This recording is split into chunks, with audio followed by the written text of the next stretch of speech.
Well, hey everybody. This week we're going to be doing something a little bit different. We are right in the middle of crunching through this latest update, which we are going to hopefully get out this Saturday. But we're really crunching down on it, so we wanted to I'll make this a little bigger so you guys can see me. Unfortunately, I don't know why you'd want to see me, but you know. Basically, we've got a bunch of little things that we've been, based on feedback and things that have been coming in, we want to fix and we want to upgrade. So. One of those things is the player controls. Right now there's like a launch dialog that will let you go in and configure your keyboard or mouse, or well, not mouse, but really controller or keyboard are the primary inputs. And so we want to go and put that all in the game, and that'll have a couple big advantages. One of them will mean that you can do the whole thing from your controller. So when you launch the game, if you're using it on Steam, big picture, or if you just have a really nice setup where you use a controller with your computer, basically you want to have it all in the game so you can go and configure everything. I can show you, this is rough, we haven't prettied it up yet, but it's basically all almost functional here. I'm just going to jump in there. Oh, I should mention too, okay, so if you see on the bottom here, we normally have 4 parts to our show: the indie feature, the dev update, and the player spotlight, and then we do a little jam at the end. We're just going to do the dev update. I'm just going to do it quick so we can get back to crunching and getting working on the game here. So, but basically, if you look at the game, go and find the settings menu here, you can kind of see where we're going with this. Generally, you'll be able to change resolution, quality, jump in and out of full screen. The general things are what you normally would see in the settings dialog, the music and effects volume, and also you can log in there. And then here you'll be able to bind your controller settings wherever you need them to be. So basically that's kind of a big thing. It's a lot of tech behind it, getting it all right and tested. So Aaron is working like crazy on that.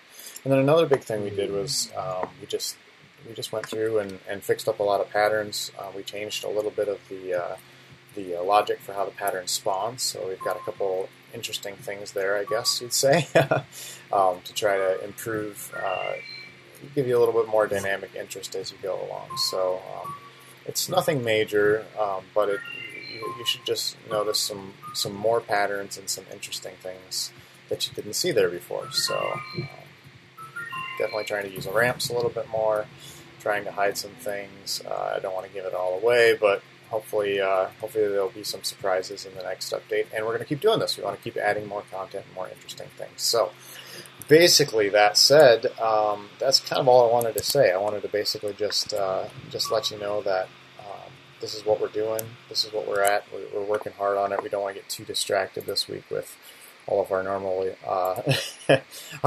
web stuff and all that. So anyway, thank you so much for following and supporting us. We've had a really good week, and yeah, I didn't script anything. I didn't do anything other than say I'm just going to come on the air real quick and tell you guys what's up. Trying to remember what else we're going to do in this update. I know these were the majors that we wanted to. You'll probably see some more clouds too. The clouds kind of don't come in until the second or third region, so we've brought in just very few clouds in the first couple of regions. So you'll definitely want to make use of that battery attachment if you have it, because the clouds are going to come into play a little bit more. You have to pay a little more attention to the shadows. I pretty much think that's it, but I'm just going to play through a little bit here so you guys can see what's going on.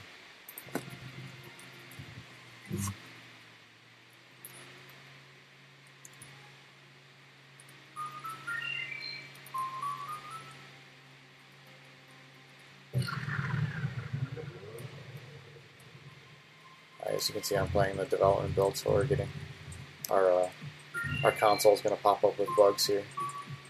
You might see a couple pop up that we're tracking down right now. That's kind of one of the reasons why I've been playing. Another thing that I wanted to mention really quick is that this website, these guys from this website called isthereanydeal.com. I'm just doing it this week, so I can't type that into the chat or anything, but isthereanydeal.com. They totally helped us out by setting up a deal for us to be on the background of their site, which was really awesome. And then on top of that, one of the helpful guys from that website has been sending over really detailed feedback on like menus, really into UI and testing and stuff. So It's been really awesome, and I just wanted to do a shout out to them because that was super awesome of them to do that. Really helped us to know too that other people were seeing some of the things that we had caught on to. Okay, so now that's a trick right there. There's a little bit of a hidden jump, and only people who see this video are going to know where it's at. And it's definitely not easy to hit, even when you know where it's at. So there's one little addition that's been made to the game. So anyway. All right. Well, that's going to be about it. We're not going to do a full Flippfly show this week. We just basically wanted to give you guys an update, let you know we're still here, let you know that we will be back. We're thinking about the future of the Flippfly show too. I wanted to tell you about that. I think we're going to change things up a little bit. We might do like a weekly update via a little bit more of a pre-recorded deal for our game dev update and things like that.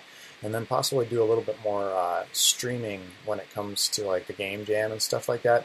We're thinking of doing that more midweek, and possibly expanding it out so it's not the 10-minute thing, but a little bit more intense jam where we can actually create something meaningful and playable. And then the update as far as this goes, the Flippfly show, may be a little bit more pre-recorded, and that will allow us to a little more flexibility with when we can record it, so that it doesn't get too crazy like it did this week, and we end up having to cut it short. So anyway, let us know your thoughts on that. Would you okay with a pre-recorded thing? Twitch seems to be mostly about playing games rather than doing shows and stuff like that. So we're thinking maybe we just do the game jam type stuff and gameplay on Twitch and do our boring talking dev update stuff on YouTube. So anyway, let us know what you think. That's going to be about it for the show. Thanks for stopping in here. I'm going to just play a little bit before I stop talking, just because the stream might have to catch up here. So.